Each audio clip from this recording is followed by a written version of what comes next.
never slow up, no I don't take shit. I got no love for the fakeness. If you wanna play tough and wanna hate this, I'll always show up.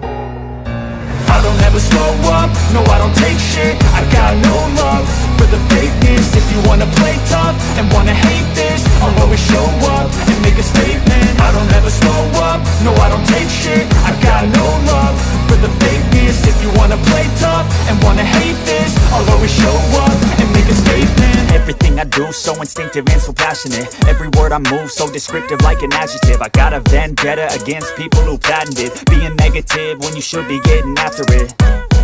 I got facts over tracks, this and that. Spitting slow, spitting fast, I could roast, I could gas. Think I'm okay at last, but I don't know if that can erase all the past and the pettiness. हाय आर्मीज, मैं हूँ आपकी host koala.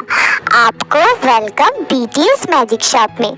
आर्मीज, आप लोग friends कैसे enjoy कर रहे हो? मैं ना बहुत एंजॉय कर रही हूँ। कितना खूबसूरत सा सॉन्ग है ना?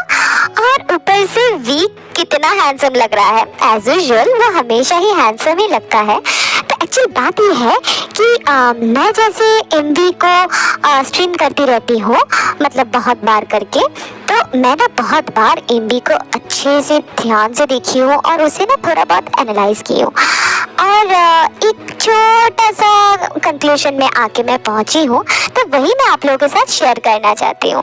तो बात यह है कि हम फ्रेंड्स के फर्स्ट हाफ में देखते हैं कि वी अकेला ही नींद से उठता है, ब्रश करता है, अपने लिए खाना बनाता है, फिर बाहर निकल जाता है। बाहर निकल के देखता है कि आसपास के लोग इतना ज़्यादा लबी डबी हो रहे हैं और वो इरिटेट होता है और आखिर में वो मर जाता है। और सेकेंड हाफ में वो किसी के साथ नींद से उठता है, गर्लफ्रेंड हो या फिर उसकी फ्रेंड हो, तो दोनों साथ मिलके ब्रश करते हैं, खाना बनाती है वो लड़की, फिर दोनों साथ मिलके खाना खाते हैं, फिर बाहर जाते हैं और बाहर जाके देखते हैं कि आसपास के लोग कितना झगड़ रहे हैं एक दूसरे के साथ, लेकिन उन्हें एक घंटा फर्क नहीं पड़ रहा है ना?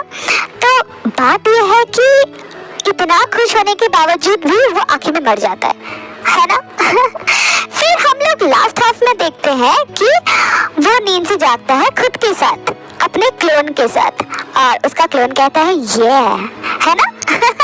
तो मैं इस नतीजे पे पहुंची हूँ कि वी पहले जब अकेला था कुकी के बिना, तब हाल ऐसा था कि आसपास के लोग लवी डबी होते थे, वो बहुत चिढ़ता था, उसको ये सब में ट्रस्ट नहीं था क्योंकि ऑलरेडी उसका ब्रेकअप हो चुका था पहले, याद है ना? उसको वो लड़की वो रिजेक्ट की थी। तो उसके बाद जब कुकी उसके लाइफ में आया तो आसपास में चाहे कुछ भी हो, उसको वो सब चीज़ का मैटर नहीं करता रहता है। वो खुद ही बोलता रहता था ना कि अगर जंगकुक मेरे साथ है तो मैं खुश हूँ, राइट? तो ये है। उसके बाद वो खुद के साथ नींद से जागता है और मुझे ऐसा लगता है कि खुद के साथ क्यों जाग रहा है कि उसके दिमाग में ये चीज़ चल रहा है कि अब खुद के साथ आगे बढ़ना है, जो मैं रियल सेल्फ हूँ, मुझे और फ्रेंड्स बन के दुनिया को नहीं दिखाना है कि हम फ्रेंड्स हैं। हम फ्रेंड को यहीं पे बंद करते हैं और हमारा एक्चुअल रियल सेल्फ सबके साथ शेयर करते हैं। मुझे ऐसा ही लगता है कि ऐसा ही कुछ सोच होगा गाने का। तो मैं ऐसे ही इस चीज़ को एनालाइज की हूँ। मुझे नहीं पता, यूट्यूब में बहुत सारे बड़े बड़े एनालाइजर्स हैं जो ये सब एनालाइज करते हैं। मैं उन लोगों के लिए ही एक्चुअली वेट कर रही हूँ कि उन लोग क्या कहते हैं, लेकिन मुझे ऐसा ही लगता है कि मैं जैसा एनालाइज कर रही हूँ वही है, क्योंकि जंगकुक ने बहुत बार ये चीज़ कह चुका है कि क्या मैं तुम्हारा दोस्त हूँ, मुझे ठीक से इंट्रोड्यूस करो। और ऊपर से तयांग भी ये बात बोल चुका है कि हम दोनों और दोस्त नहीं हैं। है ना? तो जो भी हो, मेरा ये छोटा सा एनालाइजिंग था। मैं आप लोगों को सोची कि थोड़ा सा शेयर करती हूँ, क्योंकि मैं आप लोगों के साथ हर चीज़ शेयर करती हूँ ना, तो आदत सी बन गई है, तो इसीलिए। तो ये रहा मेरा एनालाइजिंग। जो भी हो, अब ना हम चलते हैं स्टोरी की तरफ, है ना? क्योंकि काफ़ी टाइम हो गया है शानमिन वन शॉट के बाद। हाँ, एक हफ्ता बीत गया है ना? और मैं कोशिश कर रही थी आज सुबह ही अपलोड करने की, लेकिन बहुत सारा काम ना पेंडिंग था, तो इसीलिए मैं शाम को अपलोड कर रही हूँ। तो जो भी हो, आप लोग एंजॉय कीजिए नेक्स्ट चैप्टर।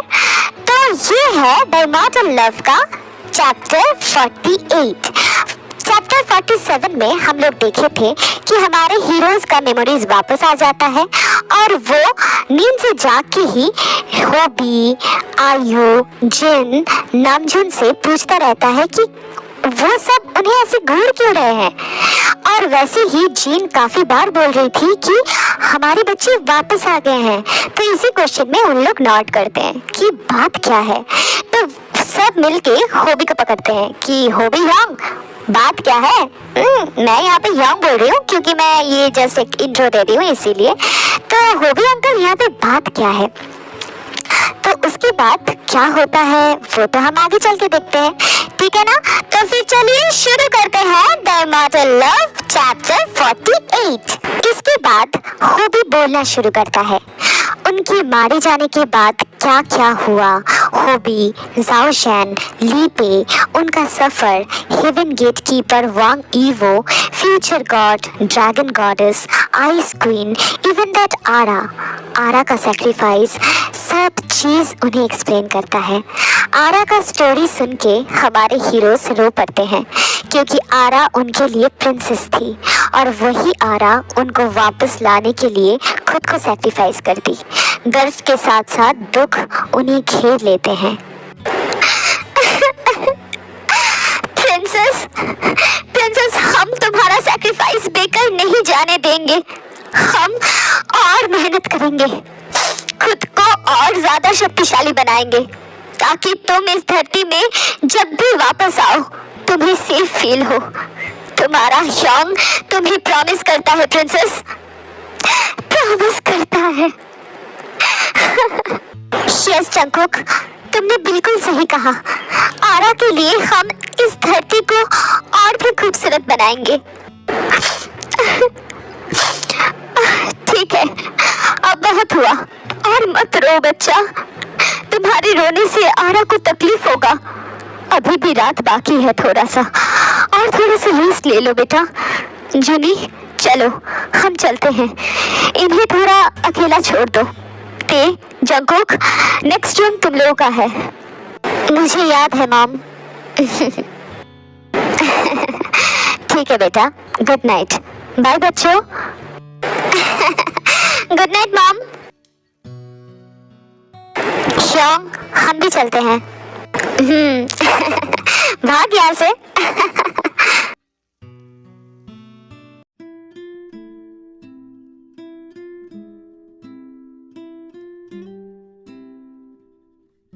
मेरा पीछा तुम कभी नहीं छोड़ोगी, है ना?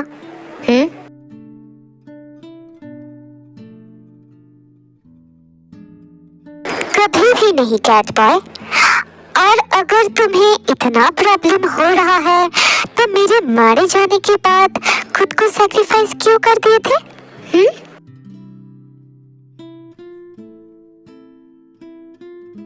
Shut up.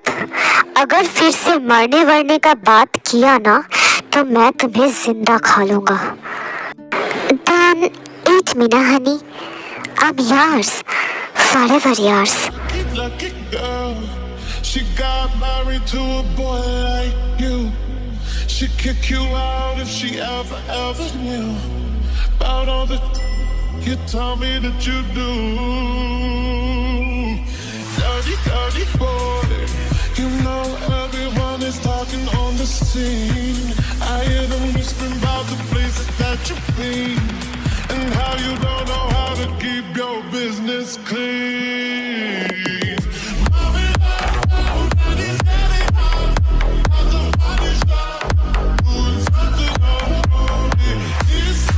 Yes, wifey, you are mine, only mine. अभी इधर देखो ना, खुद को बहुत ताकतवर समझती हो ना? हाँ, हर चीज का डिसीजन तुम लोगी। मैं हाँ, रिलैक्स अभी, I'm totally fine. For God's sake,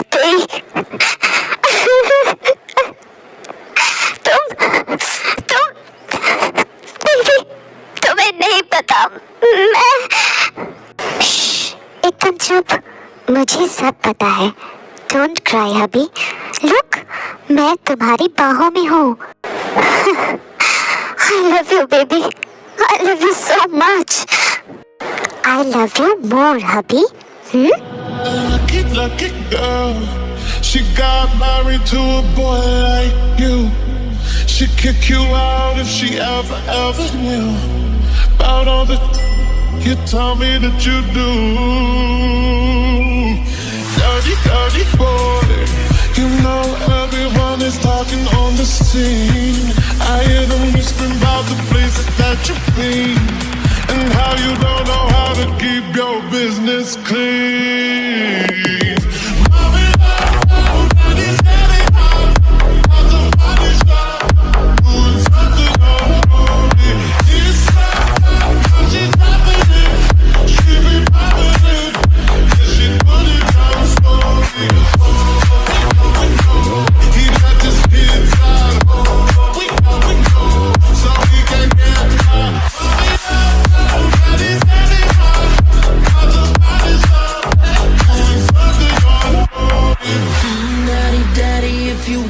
Drop the attic, give me love, give me Fendi, my Balenciaga daddy. You gonna need to bag it up, 'cause I'm spending on. बच्चों चलो जल्दी से उठ जाओ, ट्रेनिंग का वक्त हो रहा है बेटा। क्या डैड, हमें सोने दीजिए, हमें ट्रेनिंग की क्या जरूरत है। प्लीज डैड, आप जाओ, आप जाकर ट्रेनिंग कर लो। क्या मैं? हाँ, तुम लोगों के लिए ना जीनो ही सही है। जीनो, क्या हुआ यंग? डैड हल्ला क्यों कर रहे हैं? मुझे क्या पता यार, सुबह सुबह उनके दिमाग में ट्रेनिंग का भूत चढ़ा है। तू जाकर सो जा और मुझे भी सोने दे। हाँ, तुम लोग अभी तक नहीं उठे? तुम लोग उठ रहे हो कि नहीं? वरना ठंडा पानी लाके सर से डाल दूंगी। जल्दी से उठो, जूनी और हॉबी के साथ ट्रेनिंग के लिए जाओ और जाओ जैन भी तुम्हारा इंतजार कर रहे हैं वहाँ पे। जल्दी से जाओ। मम्मा, आप प्लीज अपना रैप बंद कीजिए ना। मम्मा, हमें ट्रेनिंग की क्या जरूरत है? जरूरत है ते, कभी भी खुद को इनफ मत समझना। इसका फायदा दुश्मन उठा सकते हैं। कौन सा दुश्मन आयो आंटी? अभी तो कोई भी नहीं रहा, सब मारे गए हैं और डार्क लॉर्ड हेलगेट के अंदर है, वो भी शायद मर गया होगा। तो फिर कौन रह गया? वही तो बात है जिमिना, शायद डार्क लॉर्ड मर गया होगा। अगर नहीं मरा हो तो क्या मेरे बिना वो बाहर नहीं आ सकता? हाँ बेटा, ये बात भी सच है, लेकिन क्या तुम रिस्क लेना चाहते हो? अगर चाहते हो तो फिर जाके सो जाओ, हम तुम्हें तंग नहीं करेंगे। लेकिन अगर तुम नहीं चाहते हो तो 15 मिनट में सबके सब ग्राउंड में पहुंचो। मॉम, वी आर सॉरी, आप सही हो, हम रिस्क नहीं ले सकते। Yes mom, we are sorry, हम 15 मिनट के अंदर ग्राउंड पे पहुंच जाएंगे। That's like my babies. तुमने 15 मिनट तो बोल दिया, कल रात का कुछ याद है? पूरा तोड़ के रख दिया है तुमने मुझे। तुमने सही कहा बियर, ये बुल्ला भी कम नहीं था, शेमलेस कहीं का। हैं? क्या मैंने? ऐसा मत बोलो मोची, वो तो तुम ही थी जो मोर मोर बोल के चिल्ला रही थी। मैंने क्या किया? Shut up, you cat boy. जितना मुझे याद है, ते तुम्हारा हाल भी कुछ ऐसा ही था। Very funny. सुनो, एक हफ्ते तक नो टच। समझ में आया डियर हबी? और एक हफ्ते तक काउच पे सोना। एक हफ्ते? Baby! जिमिना, let's go. But baby, एक हफ्ते? मुझे अभी से सांस आने में तकलीफ आ रही है। बेबी, मैं जिंदा नहीं रहूंगा बेबी, प्लीज ना बेबी, प्लीज। ओके, देन 2 हफ्ते। अब मजा आया? है? 2 हफ्ते? है? नो, भाई तू चुप हो जा, वरना ये 2 हफ्ते, 3 हफ्ते, 4 हफ्ते हो सकता है। ओह, तू यंग, आपके पास दिमाग है, गुड। बट बेबी, मैं तो काउच पे नहीं हूँ ना, वो तो जिमिना ने। शट अप, चलो जिमिना। डियर, मैं सोच रही थी तुम्हारे साथ तुम्हारे रूम में शिफ्ट हो जाती हूँ, क्या कहती हो? वाओ, मजा आएगा, जल्दी से आ जाओ। नो! तो आज की स्टोरी बस इतना ही। आर्मीज, मुझे आप लोगों से और भी कुछ इम्पोर्टेंट बातें करनी है। बहुत सारे वोटिंग लिंक्स खुल गए हैं, ठीक है ना? तो आप लोग ना थोड़ा सा चैनल का कम्युनिटी पोस्ट में अपना ध्यान दीजिएगा और इंस्टाग्राम में भी ध्यान दीजिएगा, क्योंकि मैं वो सारा लिंक आप लोगों को शेयर करूंगी कम्युनिटी पोस्ट में या फिर इंस्टाग्राम में। तो आप लोग कांस्टेंट वोट करते रहिए। और काफ़ी सारा अफवाहें आ रही हैं कि लोग कह रहे हैं कि BTS अभी मिलिट्री में है तो उतना ध्यान उन्हें देने की ज़रूरत नहीं है, वो जब लौट के आएंगे फिर से आर्मी पहले की तरह एक्टिव हो जाएगी। तो जो जो आर्मीज ये सब बातें फैला रही है ना, मैं उनसे एक ही बात कहना चाहूँगी कि प्लीज़ बहुत हो गया, आप लोग फैंडम से निकल जाइए। आप लोग जैसे फैंडम में कोई ज़रूरत नहीं है, आप लोग जैसे फैंस की, ठीक है ना? इतने सारे टॉक्सिसिटी नहीं चलेगा। और सेकंड थर्ड मैं जो बोल रही हूँ, कुछ वी सोलो स्टैंड के बारे में बोलूँगी। कुछ वी सोलो स्टैंड में मैं काफ़ी सारा पोस्ट देखी हूँ व्यूवर्स में या फिर फेसबुक में। तो वहाँ पे ना बहुत सारे आर्मीज ऐसे बोल रहे हैं कि वी तुमने ऐसे कैसे कर दिया, तुम किसी और के साथ क्यों MV में आए, ये सब वगैरह वगैरह एक्सेट्रा। मैं तो बोल भी नहीं सकती मुंह पे, वो मतलब इतना गंदा शब्द वहाँ पे बोल के वी को अक्यूज किया गया था, तो मैं ये सब बोल भी नहीं सकती, ठीक है ना? तो मैं उन लोगों को बस यही बात बताऊंगी कि वो हमारे आइडल्स हैं, उन्हें रिस्पेक्ट कीजिए। ये सुन के बिल्कुल भी अच्छा नहीं लगता है, ठीक है ना? सो प्लीज़, अगर आप नहीं चाहते हैं कि जो रियल आर्मी है वो आप पे ज़्यादा हावी हो जाए या फिर आप पे अटैक करे, तो प्लीज़ पहले ही अपना मेंटालिटी चेंज कर लीजिए और वरना इस फैंडम से निकल जाइए। आप लोग की जैसी फैंस हमारी यहाँ पे ज़रूरत नहीं है। इन लोग ऐसे बिहेव करते हैं, देख के लगता है कि किम तेयांग या फिर वी वो कोई आइडल नहीं है, ये लोगों का हस्बैंड या फिर बॉयफ्रेंड है, ठीक है? ये सब टॉक्सिसिटी, ये सब अपना दिमागी प्रॉब्लम ना थोड़ा अपने तक ही रखो, उसको ना ज़्यादा बाहर मत आने दो। सॉरी आर्मी, मैं इतना रूड होके ये सब बातें बोल रही हूँ, बिकॉज अब मुझे वो सब देख के बिल्कुल भी अच्छा नहीं लगा। इतना प्यारा गाना है, इतना बहुत मतलब उसका म्यूजिक कितना मेलोडियस है, मुझे बड़ा मज़ा आया वो MV देख के। और आप लोग ऐसे बिहेव कर रहे हो, तो आप लोग जिन लोगों को भी ये सब चीज़ें थोड़ा बहुत समझ में आता है या फिर थोड़ा बहुत आप लोग वी को वी की तरह प्यार करते हो, ना ही हस्बैंड और बॉयफ्रेंड, आप लोग प्लीज़ जाके उन सारे आर्मीज को समझाओ या फिर उन लोगों को ये बात बताओ कि आर्मीज फैंडम में ना उन्हें रहने की कोई ज़रूरत नहीं है, वो निकल सकते हैं। और वोटिंग लिंक्स के बारे में जो भी मैं कही थी वो थोड़ा सा ध्यान रखिएगा। सॉरी आर्मीज, मैं थोड़ा सा रूड हो गई, एक्चुअली ना मैं बहुत गुस्सा हो गई थी, तो ये सब कहना ज़रूरी था, इसीलिए कही। तो जो भी हो, अगर वीडियो अच्छी लगी है तो लाइक कर देना, अपना फेवरेट पार्ट कमेंट में बताना और सब्सक्राइब करके अपने सारे आर्मीज फ्रेंड्स के साथ शेयर कर देना। और कोला का IG अकाउंट का लिंक अबाउट सेक्शन में दिया हुआ है, प्लीज जाके फॉलो कर लेना, ओके? तो फिर मैं मिलती हूँ नेक्स्ट चैप्टर के साथ, तब तक लव योरसेल्फ, थैंक यू, सारंग्यो, बाय बाय।